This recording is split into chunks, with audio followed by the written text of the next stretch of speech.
So what's your name? Sandra. All right. Last name? Rivera. Okay. And then how old are you? I'm 20. Okay. My mom grew up in the Philippines, and she grew up in poverty. The nation was still developing around the time she was born. So when I compare that to my life here, I feel like I can't complain about a lot. The main downsides are just like the fact that this nation was founded on like white supremacy, and so I experience like racism and like microaggressions sometimes for being Asian, but that's mainly it. How often have you experienced that racism and microaggression? So I would say that I experienced a lot of microaggressions in high school. So like a lot my freshman year. And then recently, like here, like living in Phoenix, like I had like two specific situations where I experienced like microaggressions against me. Like one time I was walking into my building last year, and a person was walking out, and they looked at me and they were like Asian, and then like no, they were like Asian girl, and then they just like walked away. And then at the same time last year, I was going to my work bathroom in the AZ Center, and when I walked out of the bathroom, yeah, like this man just looked at me and was like Asian, and like said it like a slur. Yeah. So yeah. So have you ever felt like your own personal identity and or culture or ethnicity has like ever clashed with like either your family's ideals and culture or like your peers' ideals and culture?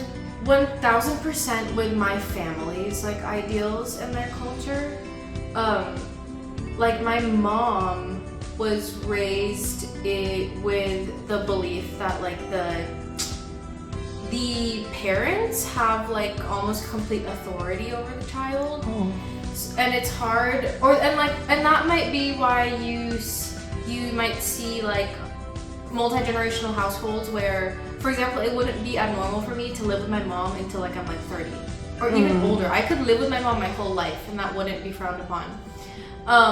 And like if I wanted to do something to my body, like get a tattoo, I feel an urge to ask my mom for permission even though I'm 20.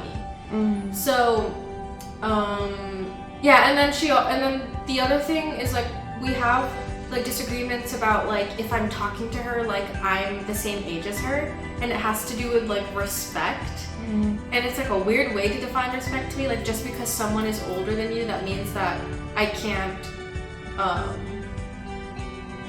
question them with the same like level that they can question me. Like, does that make sense? Yeah. Or like one time my mom has specifically said like, you're down here, I'm up here.